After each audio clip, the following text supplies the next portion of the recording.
বাচ্চার বাবা মায়েরা বাচ্চাকে লালন পালনের সময় একটা সবচেয়ে বড় মিস্টেক কি করেন জানেন? ধরেন বাচ্চাকে খাওয়াবেন, বলেন তাড়াতাড়ি খাও না হলে বাঘ আসবে। আবার বাচ্চাকে ঘুম পাড়াবেন, বলেন তাড়াতাড়ি ঘুমাও না হলে ভূত আসবে।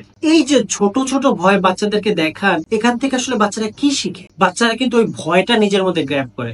তাদের আত্মবিশ্বাসটা ছোটবেলা থেকে আমরা বাবা মায়েরা মেরে ফেলি। এই কাজ যদি আপনারা করেন তাহলে বড় হয়ে বাচ্চাদের কি হবে? একটা কথা একটু সুন্দরভাবে আজকে মনে রাখেন, বাচ্চাকে খাওয়ানোর জন্য বা ঘুম পাড়ানোর জন্য বা কাউকে দেখা যায় আপনার ভালো লাগে না তার সামনে যাতে না যায় এই জন্য মিথ্যা বলা, এই কাজগুলো দয়া করে কইরেন না। কি করবেন তাহলে? বাচ্চাকে খাওয়ানোর জন্য ওই ওই যে একটা শাকটা বা ওই যে সবজিটা, ওই যে ফলটা, ওইটার গুণাগুণ বলেন, ওইটার উপকারিতা বলেন, ওইটা টেস্ট বলেন, আপনি নিজে একটু খান, খেয়ে ওকে অনুকরণ করে দেখান। তাহলে ওই অনুকরণের মাধ্যমে ও শিখবে।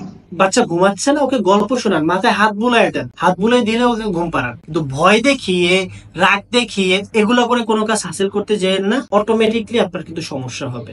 বাচ্চার সমস্যা হবে, আপনার পরিবার সমস্যা হবে। তো খেয়াল রাখবেন। আসসালামু আলাইকুম।